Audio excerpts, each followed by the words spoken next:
Gone are the days of doing more to see results. My 20s and 30s were full of thinking that more equals better. But in our 40s, we want exercise that leaves us feeling strong and energized, not completely depleted. And that includes strengthening our glutes so our knees and hips don't hurt. It includes exercises outside the normal squats and lunges.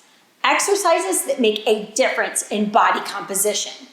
So the question is, how do we make it challenging enough to see change without completely trashing our legs and our knees? With a few simple at-home tools, a slider or paper plate, a resistance loop, or some old leggings tied in a knot, and a pair of dumbbells, you can create strength and see significant change. The key is challenging yourself so that the last 1, 2, or 3 repetitions of an exercise are challenging yet doable. That is how you see change. I go over all of this in our free strength training guide for women over 35, and I will link that below. We're gonna be going into the 12 exercises that are so stinking healthy for our lower body. Our first exercise is a glute push-up. We're going to be using a slider or a paper plate. It is my favorite exercise because it loads the glutes, whereas lunges tend to load the quads and the glutes, and sometimes those quads can take over because a lot of us are quad dominant. The glute push-up, on the other hand, just loads the glutes. So I'm going to put my slider on the ground. I'm also going to be using a sturdy chair and a heavy dumbbell. Now, if your glutes tend to be a little bit weaker, I would go no dumbbell until you've mastered this exercise. We're going to be doing a 90-10 split. So I'm going to be placing the dumbbell in my opposite grip on my working leg. 90% of my weight is on my working leg, 10% of my weight is on the back leg. That's the 90-10 split. As we come down into the glute push-up, notice how my shin is vertical, and I'm gonna drive up. So it's really important that your shin stays vertical as opposed to letting your knee come over your shoelaces. Shin stays vertical. That keeps the work in the glutes and also keeps those knees feeling good. So my chest comes down and I drive up and I keep the shin vertical. Now, the reason I say you might want to go no weight at all is it's very common to go back and let that knee bow in, and all that means is we need to get some more glute strength before adding some more weight. Okay, so we're going to be going into our second exercise.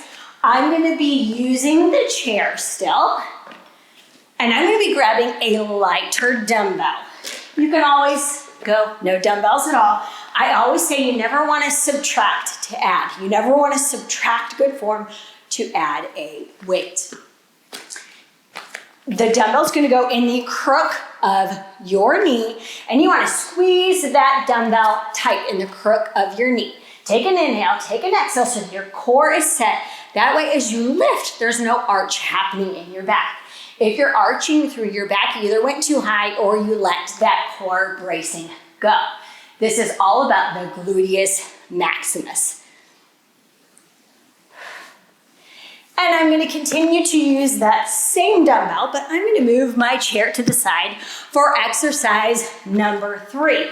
Now we're going to work the gluteus medius right here. Very under-recruited, very underused. So we're going to target it and fine-tune it right here. It's really important that your hips stay stacked on top of each other. It's common to want to lean back here. I'm going to place my dumbbell on top of my thigh.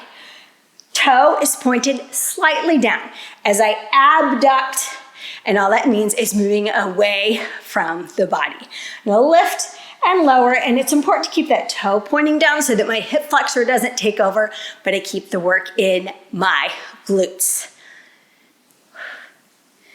All right, for the next exercise, we're going to be going into a weighted bridge.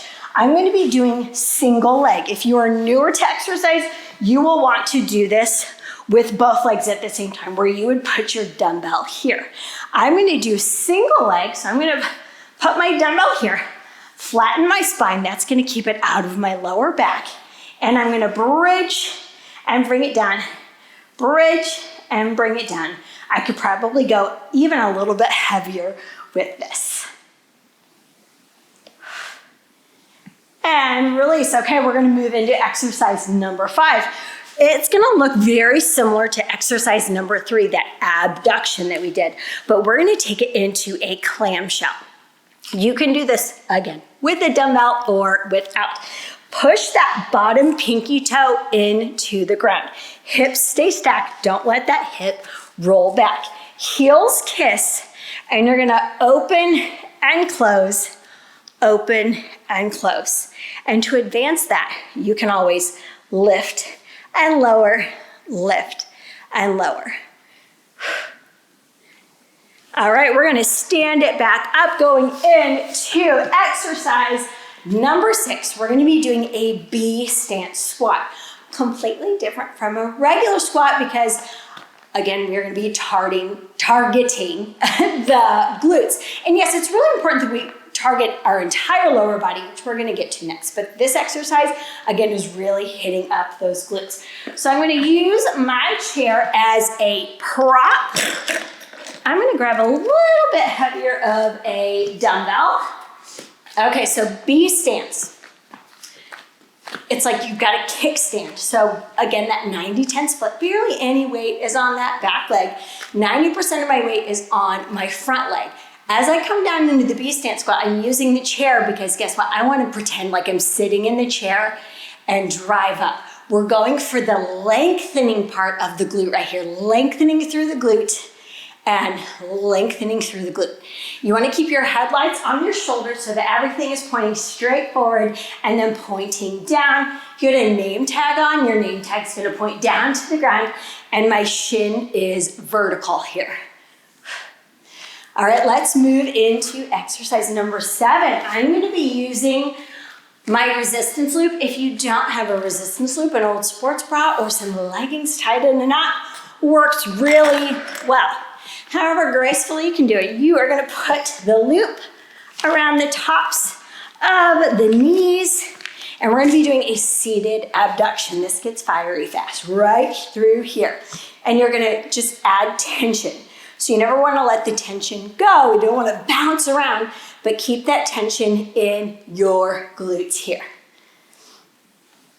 All right, moving on to exercise number 8. We're going to continue to use the loop. We're going to be doing a quadriceps extension. So I'm going to put my chair to the side, lying down on the ground. The loop, one is going to go underneath your foot, one goes around your ankle. This is all about tension in the muscle, which you can do through resistance, through a dumbbell, through body weight.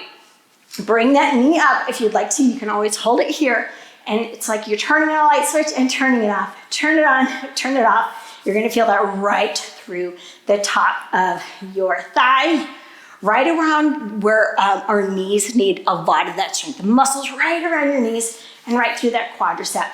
Your quadricep has 4 muscles, quad. And release, rock yourself up. We're gonna release the loop, and we're gonna be moving into an RDL. Now, many people write off an RDL because of some low back tension, but I'm gonna show you a version of this exercise that takes the tension out of your lower back and keeps the work in our posterior chain. If you're newer to exercise, I would go either no weight at all, and you're gonna look in the window because you're gonna use a wall as a prop, or go a lighter weight. I'm gonna grab my medium dumbbells for this, and I'm gonna get you into the setup. If you're using the wall version, the setup is exactly the same. So from here, shoulder blades are pulled back and together. It's like you've got an orange underneath your armpits. As you come down, those dumbbells stay close to your body in a V shape, like you're shaving your legs and you've got that orange under your armpits. You bend at the knee, bend at the hip, and drive up. Now, I like to call it shutting the car door. So if you're using that wall, think about shutting the car door with your hips. You'll notice my back leg, I barely have any weight on that back leg. It's just a kickstand there. And doing this single leg helps take that tension out of your lower back. Again, really think about shutting the car door, bending at your hips so that your knees stay stacked over your ankle joint. And of course, listening to the feedback of your body so that you only go as far down as your body allows. All right, next up, we're gonna go into a hip thrust.